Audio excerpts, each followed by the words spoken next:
यहाँ पे अब देखने वाले हैं वो है हमारा मेनिया के बारे में। आज एक और इंटरेस्टिंग क्वेश्चंस है और यह भी क्वेश्चन आपको लॉन्ग में बन सकता है, लेकिन यह बीमारी भी इम्पोर्टेंट है और यह क्वेश्चन भी इम्पोर्टेंट है। ठीक है, मेनिया को हम लोग कहते हैं उन्माद। आप लोग देखते होइएगा कभी कभी कोई किसी को कह देता है कि ये मेनिया के पीड़ित, मेनिया इसको हो गया है, माइनिया हो गया है, ठीक है ना, इस प्रकार के कुछ कहता है तो नॉर्मली वह माइनिया नहीं होता है, यह मेनिया को ही जो है मेनिया क्या कहा जाता है, माइनिया लोग कह देता है, लेकिन इसको हम लोग हिंदी में उन्माद कहते हैं। उन्माद नाम से स्पष्ट है, उन्माद। तो चलिए इसके परिभाषा और इसके जो है टाइप्स को, वर्गीकरण को देखेंगे। ठीक है माय डियर, मेनिया उन्माद जो होता है आपको देखना पड़ेगा, बहुत इंटरेस्टिंग बीमारी है और अक्सर यह आपके आसपास में मेनिया वाले लोग जो है मिल जाएंगे। तो मेनिया में क्या क्या होता है, व्यक्ति क्या क्या करता है, ये चीज़ें हम आपको आज दिखाएंगे, समझिएगा, बहुत इंटरेस्टिंग है। ठीक है, चलिए मेनिया यह एक प्रकार की क्रियात्मक मनोविक्षेपति है, यह लक्षणों का त्रिसमूह है। माय डियर, सबसे पहले समझना पड़ेगा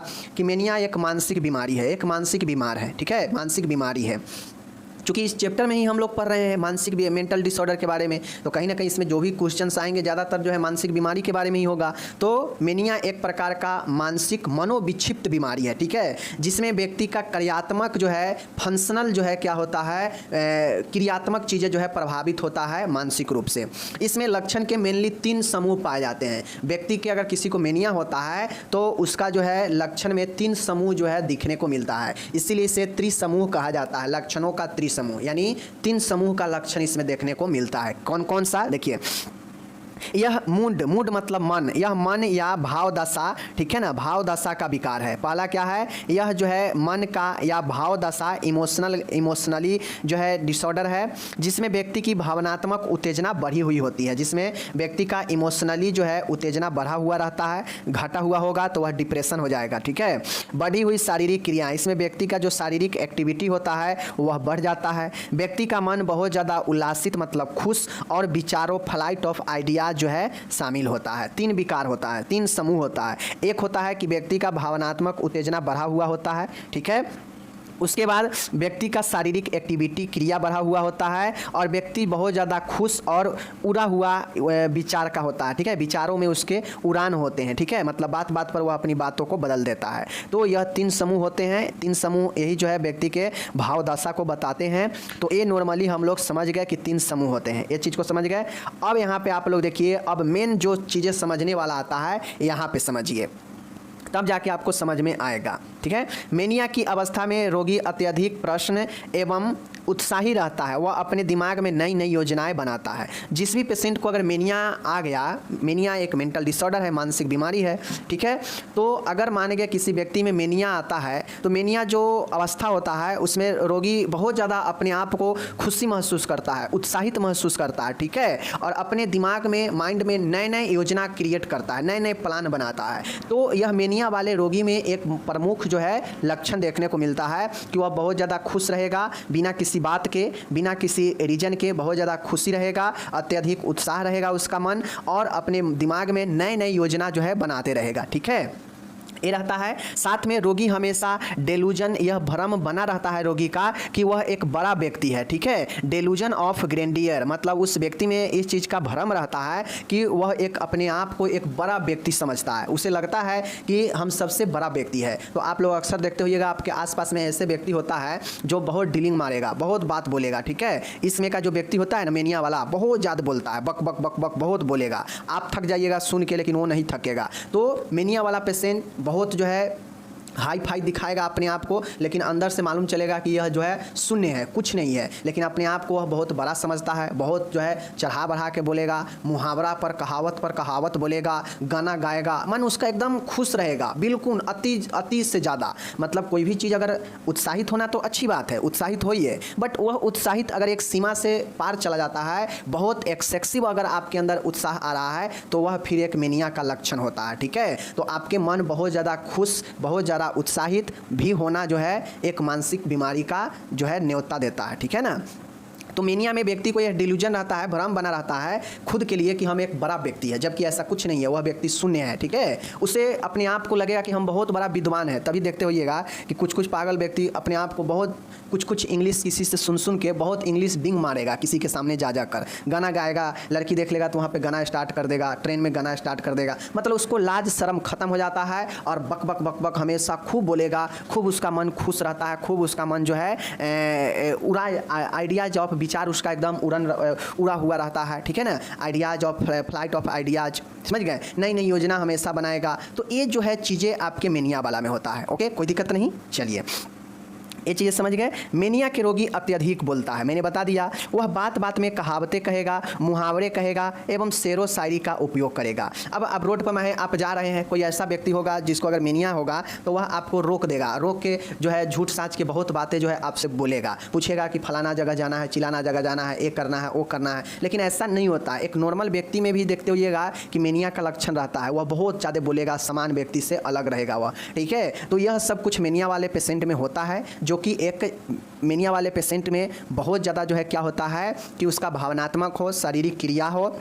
ठीक है, इस सब में जो है परिवर्तन आ जाता है, सामान्य से अलग हो जाता है, सामान्य से बहुत ज़्यादा एक्सेसिव हो जाता है, अत्यधिक हो जाता है। ठीक है, और व्यक्ति जो है मेनिया में हो जाता है। तो मेनिया में व्यक्ति खुश का अनुभव ज़्यादा करता है, ज़्यादा जो है अपने आप को दिखाता है, ज़्यादा अपने आप को चढ़ा बढ़ा कर बोलता है। लेकिन बात किया जाए इसी के उल्टा डिप्रेशन होता है। डिप्रेशन में व्यक्ति बहुत ज़्यादा दुखी रहता है, वह किसी से बातें नहीं करना चाहेगा। ठीक है, अपने आप को मन में गलत गलत भावनाएं जो है चलाता रहेगा। लेकिन मेनिया वाला पेशेंट जो है ऐसा नहीं करता। मेनिया वाला पेशेंट बहुत बोलेगा, बहुत गाना वाना गाएगा, अपने मगन में खुशी रहेगा, दूसरे को भी जो है बहुत बजाए रहेगा, दूसरे से भी बहुत बातें करेगा। तो इस प्रकार के मेनिया और डिप्रेशन में होता है। ठीक है, अगर इस दोनों का लक्षण एक साथ एक व्यक्ति में दिखने को मिलता है तो उससे बाइपोलर डिसऑर्डर होता है। समझ रहे हैं चीज़ों को, तो आगे हम लोग पढ़ेंगे। ठीक है, तो मेनिया को समझ गए आप लोग, उम्मीद है समझ गए होंगे। अब हम लोग मेनिया का वर्गीकरण देखेंगे, मेनिया का कैसे वर्गीकृत किया जाता है। तो माय डियर, मेनिया को उसके अवस्थाओं कंडीशन के आधार पर अलग अलग तरीके से वर्गीकृत किया गया है। पहला है हाइपोमेनिया। हाइपोमेनिया का हाइपो मतलब होता है कम और मेनिया के मतलब होता है उन्माद, मतलब अल्पो उन्माद या कम उन्माद। ठीक है, तो अल्पो उन्माद का मतलब होता है कि जिसमें उन्माद का लक्षण जो है हल्का होगा, उसमें हल्की अवस्था में उन्माद होगा, तो वह जो है हाइपोमेनिया होगा। ठीक है, इस प्रकार रोगी प्रसन्न रहता है, उनकी प्रवृत्ति बहुत ज़्यादा जो है अस्थिर रहता है। रोगी अपनी योग्यताओं के संबंध में बहुत ज़्यादा अनुमान होते हैं और वह स्वयं को बहुत महत्वपूर्ण समझता है। ठीक है, चीज़ें समझ गए। उनके व्यक्तित्व में बहुत समझदारी नहीं होती है, वे घनिष्ठ मित्र बनने योग्य नहीं होते हैं, वह बहुत बातें करते हैं। ठीक है, अल्पोन्माद के कई रोगियों के भूख नहीं लगती है और उनका भार कम हो जाता है। माय डियर, अल्पोन्माद में जो होता है, जो आप ऊपर में देखे हैं कि उन्माद में ए होता है, ए होता है, तो वो चीज़ें जो है अल्पोन्माद में हल्का सा होता है। इसमें व्यक्ति अस्थिर रहता है और इसमें व्यक्ति जो है भूख नहीं लगता है, तो जिसके कारण व्यक्ति का भार भी कमता है। और इसमें व्यक्ति जो है मित्र बनाना नहीं चाहता है, बहुत ज़्यादा बातें करता है, अस्थिर रहता है, यानी हल्का फल्का का कंडीशन रहेगा, तो उसमें हाइपोमेनिया होता है। समझ रहे हैं चीज़ों को। चलिए, ये हो गया। एक्यूट मेनिया है। एक्यूट मेनिया का मतलब होता है, एक्यूट मतलब आप लोग जानते हैं कि एक्यूट मतलब अचानक से, तीव्र गति से या उग्र। ठीक है, सबका मतलब यही होता है। तो एक्यूट मतलब उग्र भी होता है, तीव्र भी होता है, अचानक भी होता है, तो ये चीज़ें हैं। अब उग्र का मतलब होता है कि अचानक से क्रिएट होगा, विध्वंसक होगा। ठीक है ना, तीव्र गति से। तो यह मेनिया जो है व्यक्ति में अचानक हमला करता है। ठीक है, इसमें सुख का आभास और जो है व्यक्ति बहुत ज़्यादा खुशी का भाव वेग जो है व्यक्ति में पाया जाता है। रोगी का मूड कई बार बदलता है, जो बहुत आसानी से चिड़चिड़ेपन और क्रोध में बदल जाता है। रोगी स्वयं को अधिक महत्वपूर्ण समझता है, यौन संबंधी विचारों की रुचियों में वृद्धि हो जाती है, नींद की ज़रूरत कम हो जाती है। माय डियर, जो मेनिया वाला पेशेंट होता है, देखते होइएगा कि कुछ ऐसे पागल व्यक्ति होते हैं जो बहुत ज़्यादा बोलेगा, हल्ला करेगा, बकबक करते रहेगा, अकेला में भी। ठीक है, तो देखते होइएगा कहीं ना कहीं वह व्यक्ति नींद बहुत कम लेता है। मेनिया में एक चीज़ ये होता है कि व्यक्ति माइंड से खुश रहता है, मन में नई नई योजनाओं बनाता है, बट उसका नींद जो है कम जाता है, व्यक्ति नींद नहीं ले पाता है सही से। ठीक है,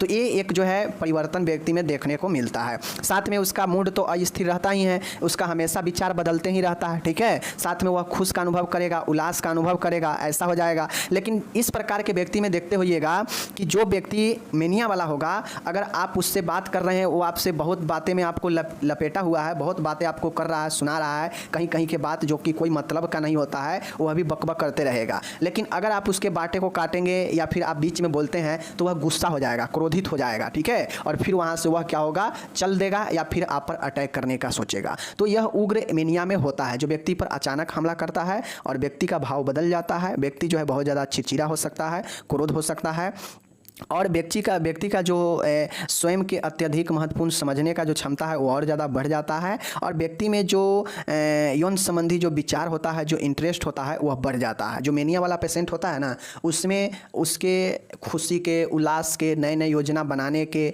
मतलब इन सब चीज़ों के बहुत ज़्यादा बातें करना, मुहावरे कहना, ठीक है, नए नए संबंध बनाना, ये मेनिया वाले पेशेंट को बहुत ज़्यादा भाता है।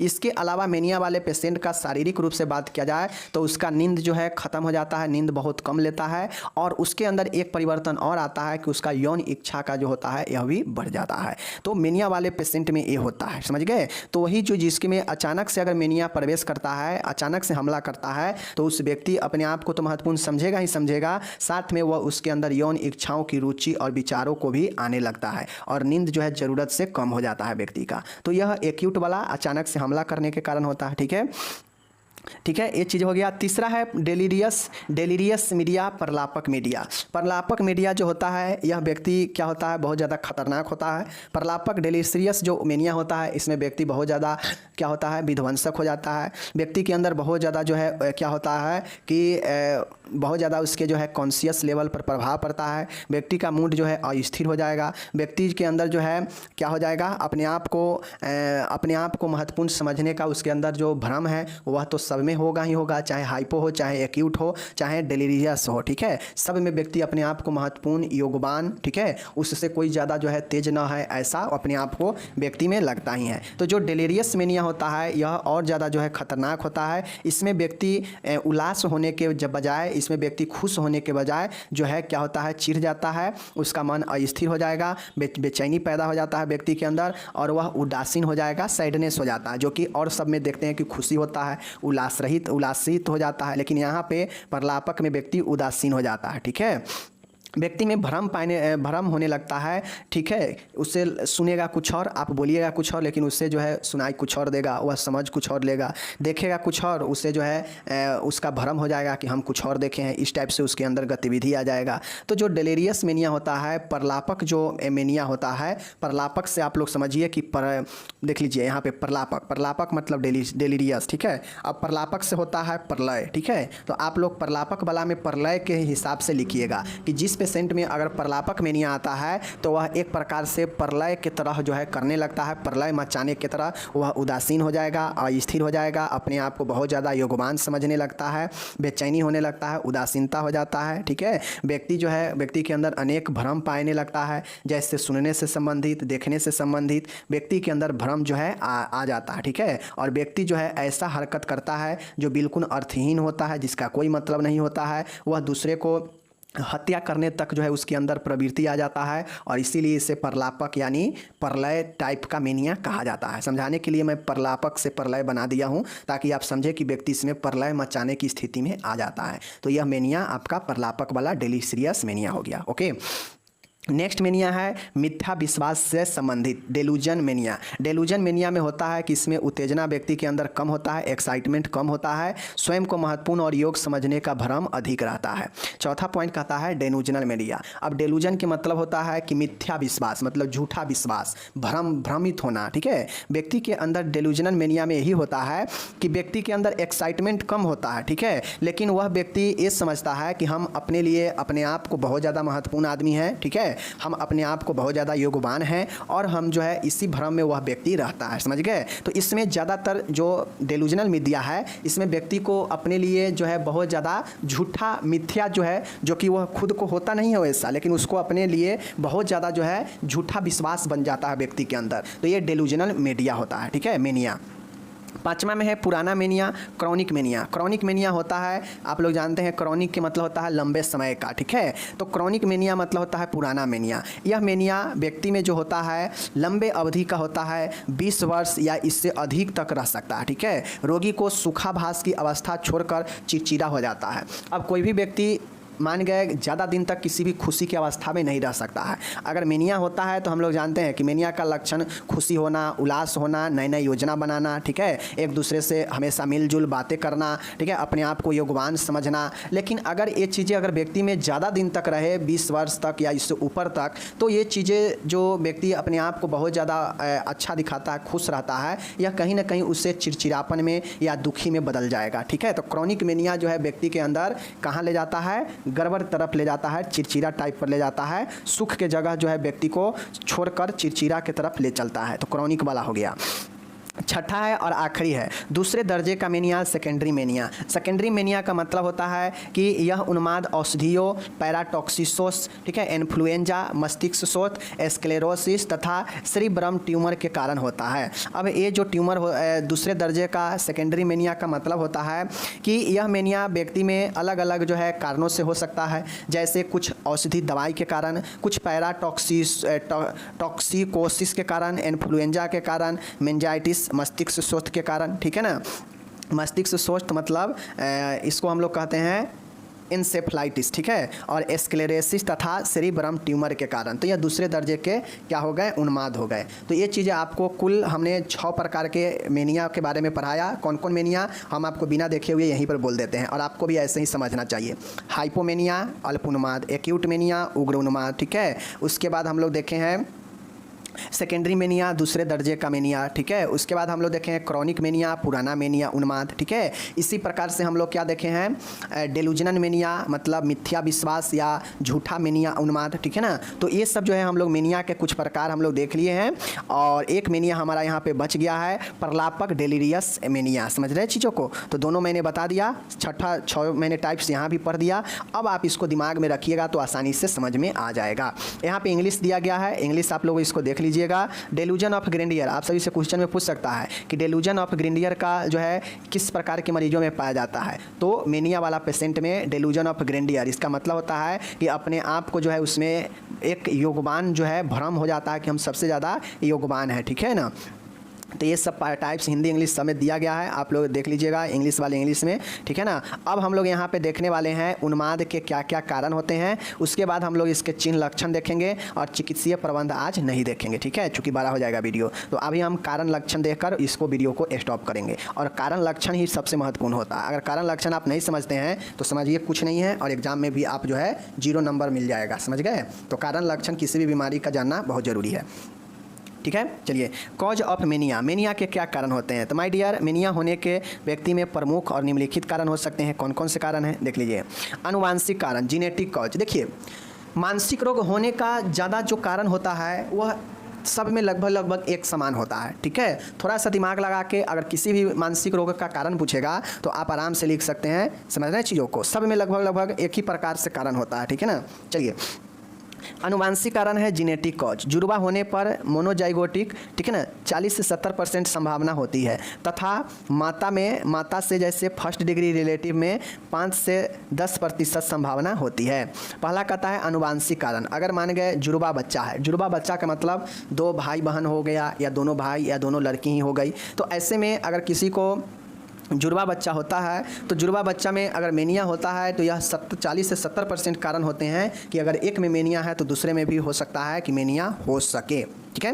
माता से बच्चे में होने का फर्स्ट डिग्री जो है रिलेशन होता है यह, और इसमें 5 से 10% संभावना। फर्स्ट डिग्री का मतलब होता है डायरेक्ट संबंध, ठीक है, डायरेक्ट एक से दूसरे से संबंध। तो माता से फर्स्ट डिग्री रिलेटिव में 5 से 10% संभावना होती है, ठीक है। चलिए, ये चीज़ों का आप लोग समझ गए। दूसरा है मनोवैज्ञानिक कारण। मनोवैज्ञानिक कारण का मतलब होता है कि इसके कारण जीवन में अत्यधिक तनाव एवं मुश्किलों के कारण तथा किसी भी इच्छित वस्तु के न पाने या किसी व्यक्ति या वस्तु के खो जाने के कारण उन्माद विकार होने की संभावना होती है। साइकोलॉजिकल कारण यानी मनोवैज्ञानिक। मनोवैज्ञानिक का मतलब है कि आपको मानसिक रूप से कोई ना कोई जो है ठेस पहुँचा हो जिसके कारण आपको ये मेनिया रोग हुआ हो। जैसे आप जो चाहते हैं वो नहीं कर पाएँ तो आपका मन कुंठित हो जाएगा, आप जो है कुंठित होकर होकर रह जाएंगे, ठीक है ना। आप किसी प्रिय से, अपने प्रिय से बिछड़ गए तो उससे भी हो जाता है। आपके परिवार में कोई अचानक से किसी के गुजर जाने का खबर आपको मिलता है तो उससे गहरी ठेस लगता है दिमाग पर। तो ये सब साइकोलॉजिकल रीज़न होते हैं जो कहीं ना कहीं व्यक्ति को उसके जीवन में अत्यधिक तनाव और मुश्किलों के कारण तथा ऐसे चीज़ों के कारण जो वह पाना चाहता हो लेकिन नहीं मिल पाया हो, वह जो है उससे कोई ऐसे चीज़ जो बहुत ज़्यादा प्यारा हो उसके लिए लेकिन खो गया हो, तो ऐसे से व्यक्ति के अंदर साइकोलॉजिकल प्रेशर पड़ता है और इससे व्यक्ति में मेनिया होने की संभावना होती है, ठीक है। तो ये मनोवैज्ञानिक साइकोलॉजिकल कारण होता है। तीसरा है पारिवारिक कारण, फैमिली कॉज। फैमिली कॉज के मतलब होता है कि परिवार में आपसी झगड़े होना, माता पिता का विघटन यानी बार बार झगड़ा होना, जिससे बच्चों को पर्याप्त प्यार और पोषण नहीं मिल पाना तथा बच्चों में उन्माद विकार होने की संभावना अधिक हो जाती है। माय डियर, आपके समझिए पारिवारिक कारण हम लोग सिजोफ्रेनिया में भी देखे हैं, यहाँ भी पारिवारिक कारण होगा। अगर आप अपने बच्चे को विघटित कर देते हैं यानी हस्बैंड वाइफ अगर दोनों को जॉब है तो जाहिर सी बात है अपने बच्चों को ज़्यादा केयर नहीं कर पाएगा, ज़्यादा प्यार दुलार नहीं दे पाएगा, तो इससे भी बच्चे के अंदर मानसिक बीमारी होता है, समझ लीजिए। दूसरी चीज़ें, आपके परिवार में बार बार माता पिता में लड़ाई होता हो, झगड़ा होता हो तो उसका असर बच्चे पर पड़ता है, ठीक है। दूसरी चीज़ें, आपके परिवार में सुखी का माहौल नहीं है, हमेशा एक दूसरे से लड़ाई झगड़ा है, इसका असर बच्चे पर पड़ता है, ठीक है। और उस कारण से मान गए और पति पत्नी है उसमें भी विघटन है, अलग अलग है, तो उसका असर बच्चे को पोषण और प्यार पर पड़ता है, जिससे बच्चों में उन्माद होने की संभावना अधिक हो जाती है। तो पारिवारिक कारण एक महत्वपूर्ण कारण है उन्माद होने का बच्चे में, ठीक है। चौथा कारण है आर्थिक व सामाजिक कारण। अब समझिए आर्थिक कारण है, आर्थिक कारण का मतलब होता है बेरोजगारी होना, ठीक है। जो आप चाहते हैं कुछ खरीदना, पैसा नहीं है, आप वो चीज़ नहीं खरीद पाते हैं तो कुंठित होकर रह जाते हैं, अपन दिल के पीड़ा अपने अंदर जो है समेट के रह जाते हैं, होता है ना। मान गए हमें कुछ मन हो गया खरीदने का लेकिन हमारे अंदर वो काबिलियत नहीं है, वो आर्थिक स्थिति नहीं है कि हम कुछ चीज़ें जो चाहें हैं वो ले पाएँ, तो इससे क्या होगा, हम अपने अंदर दिल की बातों को मार कर रह जाएंगे, किसी से नहीं कहेंगे। तो ये बातें कुंठित करता है दिमाग में, बार बार चलता है कि आखिर हम उस लायक क्यों नहीं हैं, हम क्यों नहीं ऐसा बन पाए, तरह तरह के सवाल उठता है और उससे व्यक्ति जो है मानसिक स्थिति की तरफ चले जाता है। सामाजिक कारण, समाज में अगर आप गलत संगति करते हैं, मदिरा पान करते हैं, कुछ संगति में आ गए हैं, ठीक है, कुपोषण के शिकार है, असंतुलित भोजन कर रहे हैं, ऐसे रीति रिवाज कुरीतियों के बीच में फंसे हुए हैं जहां से आप नहीं निकल पा रहे हैं, आपका आर्थिक स्थिति इतना ख़राब है कि आप बेरोजगार हैं, घर पर लोग आपसे खुश नहीं हैं, घर का लोग आपसे इग्नोर कर दिए हैं, ठीक है। तो अनेक कारण आर्थिक और सामाजिक कारण होते हैं जो व्यक्ति को मानसिक रोग की तरफ धकेलते हैं और उसी प्रकार से यहाँ भी मेनिया रोग की तरफ धकेलेगा आर्थिक व सामाजिक कारण। अन्य कारण कुछ अदर कारण भी होते हैं। अदर कारण में जैसे हम लोग दूसरे दर्जे के लक्षण देखे हैं कि मस्तिष्क में मस्तिष्क शोथ होना, ठीक है, अलग अलग बीमारियां होने के कारण भी व्यक्ति में मेनिया होता है। तो उसी प्रकार से अन्य कारण में हमारा कुछ मस्तिष्क फंक्शनल होता है, मानसिक कार्य होता है जिसमें गड़बड़ी होने के कारण भी जो है मेनिया होता है, ठीक है। जैसे हम लोग जानते हैं हमारा ब्रेन में इलेक्ट्रिक सिग्नल के लिए बहुत सारे हार्मोनल डिस्चार्ज होते हैं, हार्मोनल सिक्रेशन होते हैं, जैसे नोनेफ्रिन और नॉन एफ्रिन और डोपामाइन। नॉन एफ्रिन और डोपामाइन ये सिक्रेशन अगर अधिक हो जाएगा और कोलिनर्जिक और नॉन एड्रीनर्जिक के बीच असंतुलन हो जाएगा या सीरोटोनिन की कमी हो जाती है जिससे उन्माद की संभावना हो जाती है। अगर व्यक्ति में नॉन एफेरिन और डोपामाइन का सिक्रेशन अधिक हो जाता है तो भी जो है आपके मेनिया का लक्षण आ सकते हैं। अगर सेरोटोनिन अगर कम जाता है तो इसमें भी जो है आपको प्रॉब्लम है। तो यह मस्तिष्क से होने वाले स्राव के कारण भी व्यक्ति में जो है मेनिया रोग आ सकते हैं। तो अन्य कारण में ही हो गया, तो ये चीज़ को आप लोग नोट कीजिएगा, ठीक है, कोई दिक्कत नहीं।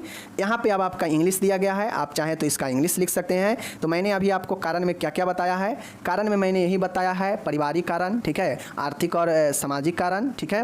उसके बाद हमने बताया आपको अन्य कारण बताया, उसके बाद हमने बताया जेनेटिक्स कारण बताया।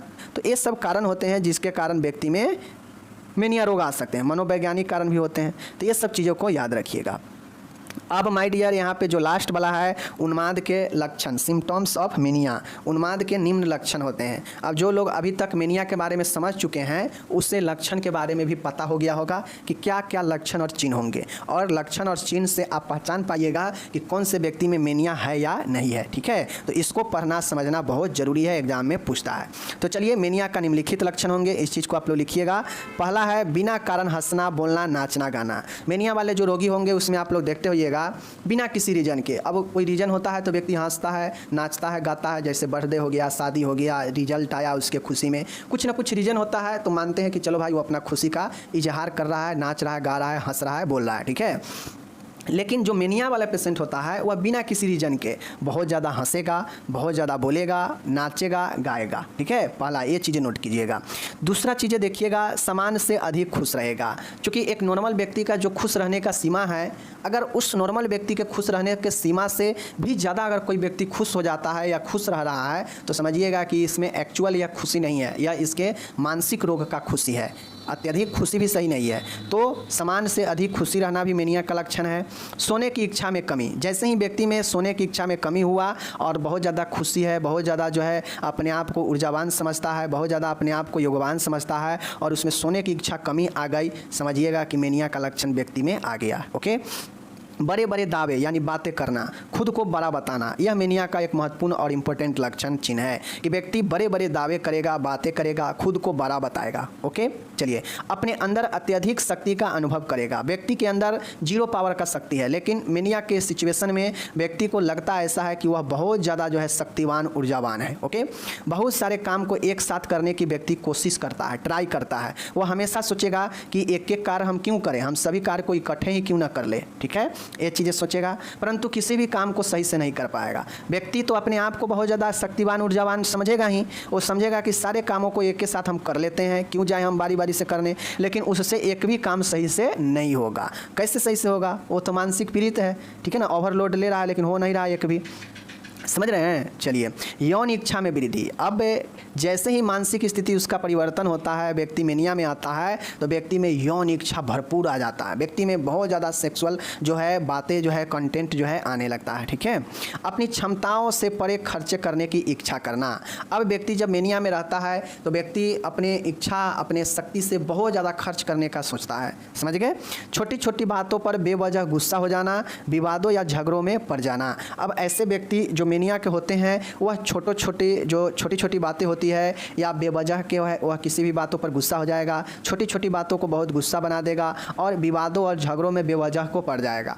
खासकर मेनिया वाला जो पेशेंट होता है ना, वह दूसरे को झगड़े को अपने ऊपर मोल लेगा, ठीक है। वह छोटी छोटी बातों में बीच में टुपुक जाएगा, बोलने लगेगा, और जब बीच में कोई पड़ता है तो किसी को तो गुस्सा आएगा ही आएगा, झगड़ा हो ही नहीं लगेगा। तो इस प्रकार से व्यक्ति में ये सब लक्षण और चिन्ह पाए जाते हैं। मैंने जितना हो सका आपको आसान भाषा में समझाने का प्रयास किया है। बाकी अगर आपको अभी भी समझ में नहीं आए तो मैं आपसे क्षमा प्रार्थी हूँ, क्योंकि इससे बढ़िया आपको मेनिया का एकेडमिक क्लास के बारे में कोई नहीं बताएगा, ठीक है। अगर सिर्फ मेनिया के बारे में हमें डिस्कस करना होता तो मैं आपको और बेहतर से बता देता, बट आपका एग्ज़ाम की तैयारी कराना है तो जो पूछता है एग्ज़ाम में उसको बताना ज़रूरी है। इसलिए मैंने मेनिया क्या होता है, मेनिया में क्या मेनिया के क्या कारण होते हैं, मेनिया के कौन कौन से प्रकार है, मेनिया में क्या चिन्ह और लक्षण हो सकते हैं, मैंने सब के सब बता दिया, ठीक है। मेनिया में व्यक्ति भोजन को भी निगलेक्ट करता है, यह भी एक इंक्लूड कर लीजिए कि मेनिया वाले व्यक्ति जो है भोजन कम करता है, भोजन से दूर भागता है, भार कमने लगता है व्यक्ति का। तो ये चीज़ें जो है ये सब चिन्ह और लक्षण हो गया, ठीक है। टोटल इंग्लिश और हिंदी में PDF दिए गए हैं, आप अपने हिसाब से इसको जो है कंप्लीट कर लीजिए, ठीक है। अगर नहीं कंप्लीट कीजिएगा तो आपकी मन है, आपकी इच्छा है, ठीक है। मैं ज़बरदस्ती तो नहीं कर सकता हूँ। बाकी जो पढ़ने वाले होंगे लगन के साथ, अगर डेली 1 घंटा भी पढ़ रहे होंगे तो उनका काम सफल है। अगर आप हाउसवाइफ है, ठीक है, या आप घर के काम कर रहे हैं, ठीक है ना, या कर रही हैं, ठीक है, या फिर आप अदर कोई कंपटीशन की तैयारी कर रहे हैं, तो ज़्यादा नहीं, पौन घंटा से 1 घंटा समय आप इस पर दीजिएगा अपने अपने क्षेत्र में। First year, second year, third year, तो आपका जीवन सफल होने वाला है आगे नर्सिंग के क्षेत्र में। अगर थोड़ा भी नहीं पढ़ रहे हैं, सोच रहे हैं एग्जाम आएगा तब पढ़ लेंगे, तो समझ लीजिए हकीकत बता रहे हैं, आगे कुछ नहीं होने वाला है। पहला प्रश्न है आपके सामने क्राइसिस के बारे में, संकट के बारे में।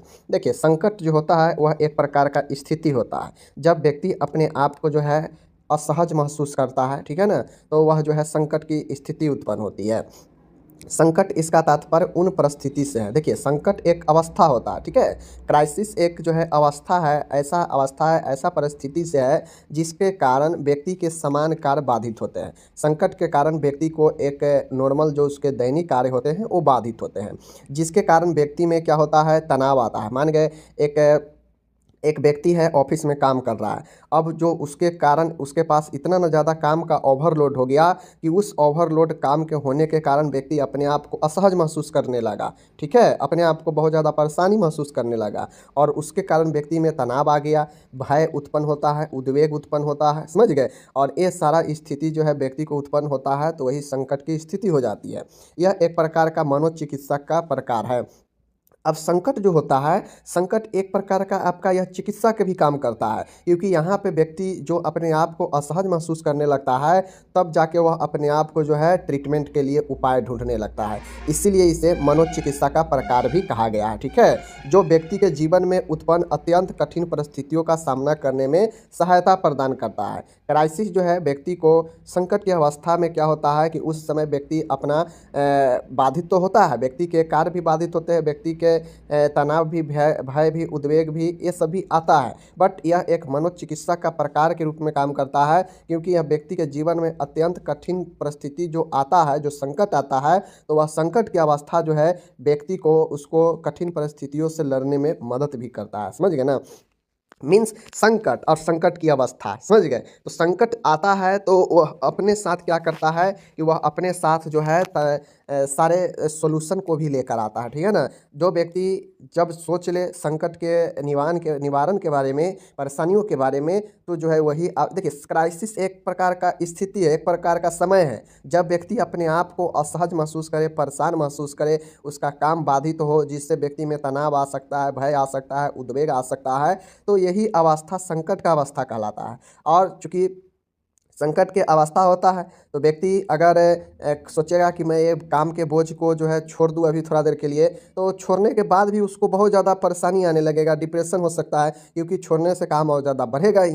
तो उसके लिए अगर वो व्यक्ति समाधान ढूंढेगा तो वो संकट के समय जो उसका समाधान ढूंढता है तो वही क्राइसिस के अंदर आता है, ठीक है ना। और यह जो है व्यक्ति को जीवन में अत्यंत कठिन समस्याओं से लड़ने में भी मदद करता है, इसीलिए इसे मनोचिकित्सा का एक प्रकार भी कहा गया है, ठीक है।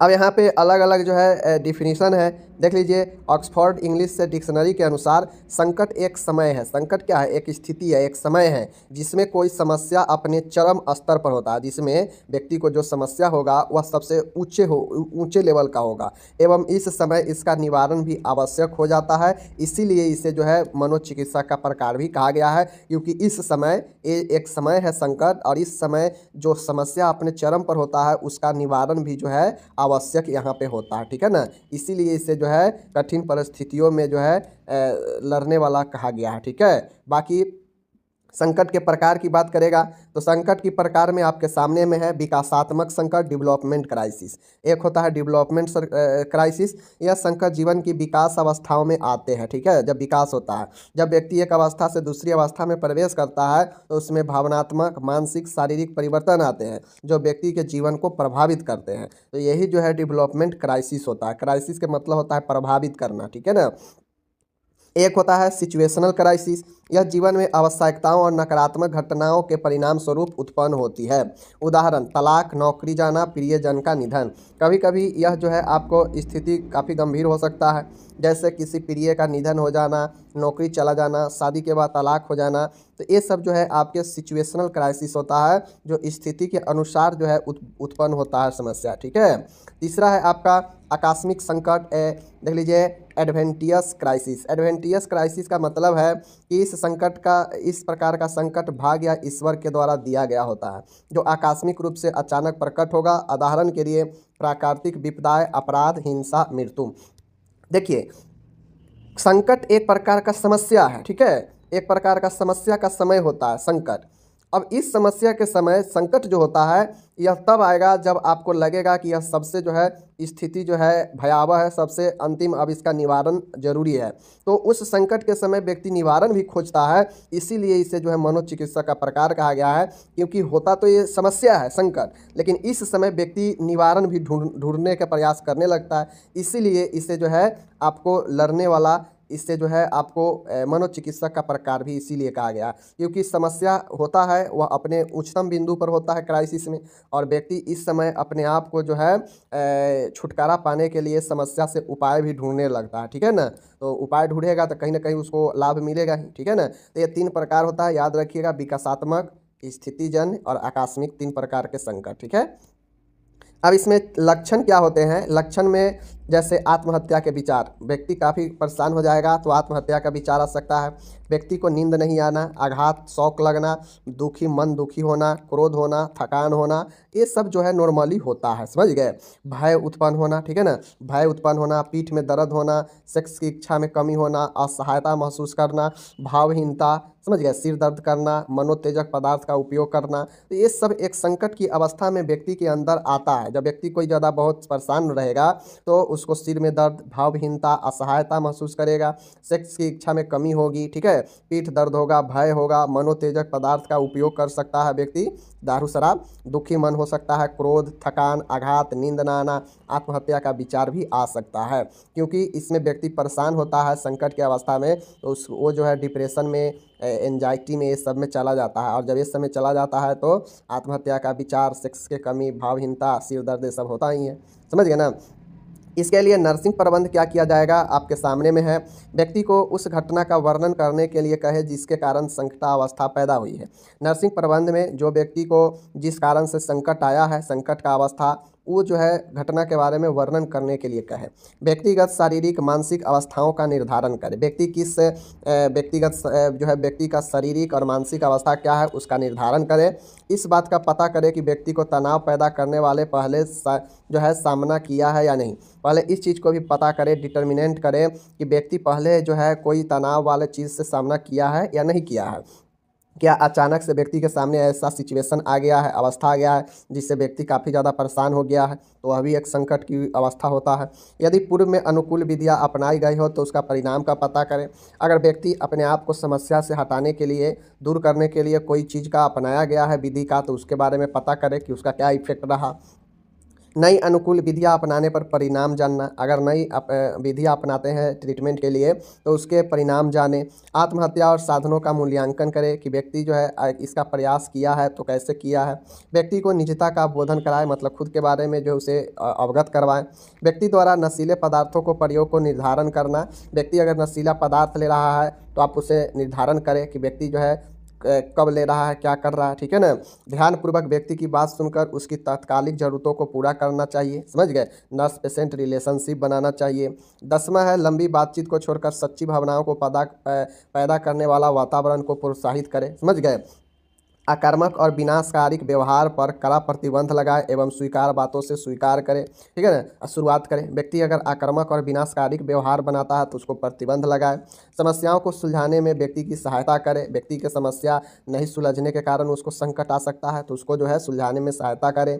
ऐसे परिवर्तन के वैकल्पिक विधियाँ खोजें जो वास्तव में संभव हो। व्यक्ति का जो समस्या जो उसके सामने बहुत ज़्यादा उलझन आ गया है उसको एक वैकल्पिक विधियाँ खोजें वास्तव में वह संभव हो, ठीक है। प्रत्येक विकल्प के परिणाम का मूल्यांकन करें कि जो भी व्यक्ति अपना रहा है उसको क्या रिजल्ट मिल रहा है। व्यक्ति की वैकल्पिक अनुकूल प्रक्रिया के चुनाव में सहायता करें। व्यक्ति को क्या चुनेगा, बहुत सारे ऑप्शन है, ठीक है, वैकल्पिक ऑप्शन है, उसमें से क्या चुनेगा कि व्यक्ति के लिए अच्छा रहेगा तो उसको चुनने में सहायता करें। तो यही कुछ नर्स के द्वारा किया जाता है। विशेष इसमें कुछ ट्रीटमेंट होता नहीं है क्योंकि यह जो है संकट कोई भी कारण से उत्पन्न हो सकता है, ठीक है ना। चाहे आपका कोई ना कोई रीजन होता है, ठीक है ना। संकट उत्पन्न होने का कोई ना कोई जरूर रीजन होगा। चाहे आपके प्रियजन में किसी का मृत्यु हो गया हो, चाहे तलाक हो गया हो, ठीक है, कुछ भी रीजन जरूर होगा आपके संकट उत्पन्न होने का। चाहे आप ऑफिस के काम के भी नीचे दले हुए हैं, बहुत ज़्यादा जो है आपका काम है और आप काम सही से कर नहीं पा रहे हैं, तो ये सारा चीज़ होता है, ठीक है। बाकी इसका इंग्लिश यहाँ पे दे दिया गया है। जिनको इंग्लिश में पढ़ना है अपना इंग्लिश में अच्छे से पढ़ लीजिए, ठीक है। प्रकार भी दे दिए हैं, तीनों प्रकार भी बता दीजिएगा। उम्मीद है आप क्राइसिस के बारे में समझ गए होंगे। क्राइसिस का मतलब होता है संकट की ऐसी अवस्था जहाँ पे व्यक्ति अपने आप को बहुत ज़्यादा परेशान समझे, वह जो है निर्णय लेने में असमर्थ हो जाए और व्यक्ति जो है धीरे धीरे अपने परेशानी की ओर और ज़्यादा जाए, जिससे उसके अंदर तनाव आए, ठीक है, जिसका उसका जो है बिहेवियर गड़बड़ा जाए, समझ गए। और उन सब चीज़ों में व्यक्ति अगर काम को छोड़ दे करना तो उसे और समस्या आने लगे। तो ये सब रीजन जो है आपके होते हैं, ठीक है ना। अब क्राइसिस एक प्रकार का मनोचिकित्सक भी होता है क्योंकि यहाँ पे व्यक्ति को जैसे ही समस्या आता है, क्राइसिस संकट आता है, तो व्यक्ति जो है कुछ न कुछ जो है प्रयास करने लगता है इससे दूर जाने के लिए। तो जब व्यक्ति सोचने लगे इससे दूर जाने के लिए इस अवस्था से, तो कहीं ना कहीं वो वो एक प्रकार का मनोचिकित्सक के प्रकार हो जाता है, ठीक है ना। तो इसीलिए क्राइसिस वो चीज़ें होता है, ठीक है। ये सारा चीज़ें यहाँ पे बता दिए। अब हम लोग चलते हैं यहाँ पे नर्सिंग प्रबंध इंग्लिश में दिया गया है। चलिए नेक्स्ट हम लोग यहाँ पे देखते हैं कि मनोरोग नर्सिंग के सिद्धांत का वर्णन कीजिए। ठीक है, देखिए आपसे ये भी क्वेश्चन पूछ सकता है 5 या 10 नंबर में, ये भी इंपॉर्टेंट क्वेश्चन है, ठीक है ना, कि साइकेट्रिक नर्सिंग का क्या क्या प्रिंसिपल होता है, प्रिंसिपल बताइए। ओके, चलिए प्रिंसिपल देख लीजिए कि कौन कौन से सिद्धांत होता है। अब देखिए सिद्धांत कोई भी क्षेत्र में काम करता है। सिद्धांत का मतलब होता है कि एक बेहतर तकनीक, एक बेहतर बुद्धि का प्रयोग, एक बेहतर काम काज करने का जो है तकनीक, मतलब ज्ञान होना, समझ गए ना, एक नियम के अनुसार काम करना जो सबके लिए समान मान्य हो, यही प्रिंसिपल होता है। अब जैसे यहाँ पे साइकेट्रिक नर्सिंग का प्रिंसिपल पूछ रहा है, प्रिंसिपल समझ गए ना, तो चलिए हम लोग यहाँ पे देख लेते हैं।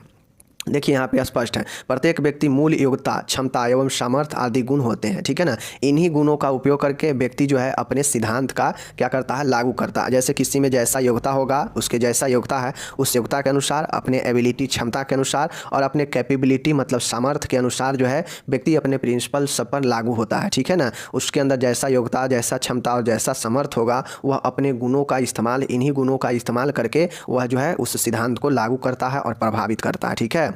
तो देख लीजिए यहाँ पे, देख लीजिए, अतः यह सिद्धांत रोगी की सुरक्षा, सुविधा व विकास के लिए भावनात्मक वातावरण तैयार करने में सहायता करते हैं। वह इसके साथ ही इन सिद्धांतों के प्रयोग द्वारा नर्स, ऊर्जा व समय की बचत होती है, ठीक है। देखिए यहाँ पे कोई भी सिद्धांत क्यों लागू किया जाता है, क्योंकि काम को आसानी से किया जाए, काम को जो है अच्छे से किया जाए और अच्छे से डेवलपमेंट हो, उसको जो है बढ़िया से किया जाए। तो इसी प्रकार से नर्स भी अपने सिद्धांत का उपयोग करके, जो साइकेट्रिक नर्सिंग मतलब मेंटल हेल्थ में जो नर्स काम करती है, तो कुछ सिद्धांतों का जो है उपयोग करती है, इस्तेमाल करती है। वो इसलिए ताकि जो रोगी है, मेंटल रोगी, उसको जो है सुरक्षा, सुविधा और विकास दिया जाए, उसके भावनात्मक ऐसा इमोशनली इन्वायरमेंट तैयार किया जाए जिसमें वो व्यक्ति को जो है तमाम तरीके के सुरक्षा, सुविधा और विकास किया जाए, जिससे जो होगा उस समय का भी बचत होगा। थ्योरी इसीलिए न लगाते हैं कि समय और ऊर्जा का जो है बचत हो, आसानी से काम हो जाए। तो यही जो है सिद्धांत होता है, बेसिक चीज़ें हैं। अब चलिए देखते हैं कि कौन कौन से सिद्धांत हैं। तो मनोरोग नर्सिंग, साइकेट्रिक नर्सिंग के कौन कौन प्रिंसिपल है, चलिए इसको जो है हम लोग देखते हैं, ठीक है। चलिए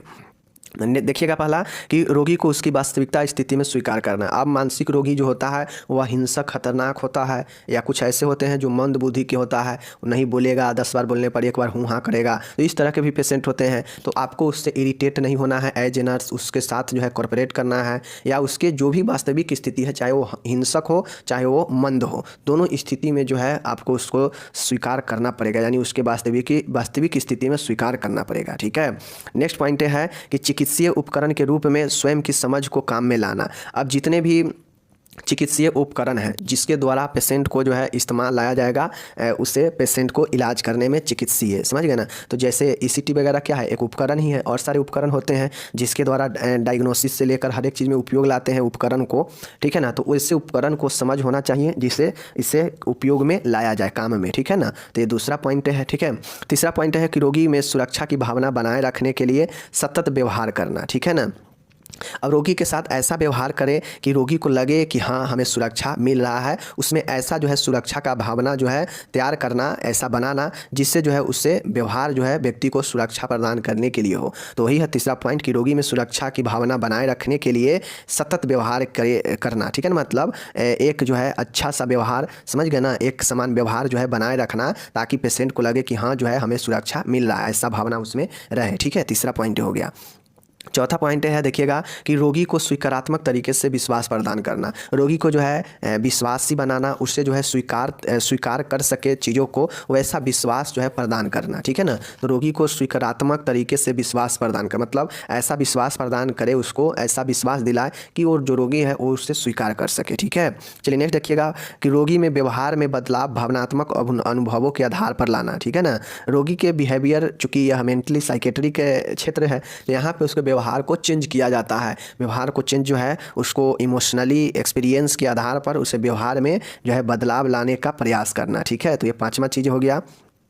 नेक्स्ट है छठा पॉइंट, देखिएगा कि रोगी में अनावश्यक चिंता की वृद्धि को रोकना। अब रोगी में घबराहट हो, कुछ ऐसा चीज़ों को जो है क्या हो, उसमें रोगी में जो है, रोगी की अगर ज़्यादा चिंता सताए तो ऐसे जो है अनावश्यक फालतू के चिंतों को, वृद्धि को रोकना नर्स का ये प्रिंसिपल होता है, ठीक है।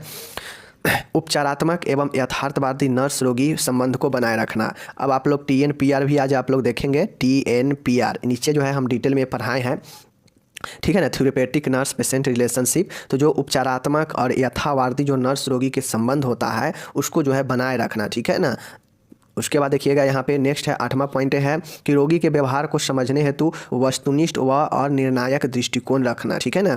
पॉइंट कहता है कि रोगी के व्यवहार को समझने हेतु ऑब्जेक्टिव व और निर्णायक दृष्टिकोण रखना, मतलब आसान चीज़ें रखना ताकि जो है रोगी के व्यवहारों को आसानी से समझ सके और उस पर जो है उद्देश्यपूर्ण और अनिर्णायक दृष्टिकोण रखना, मतलब उस पर जो है नज़र रखना ताकि आप उसके व्यवहार को समझ सके, रोगी को, समझ गए।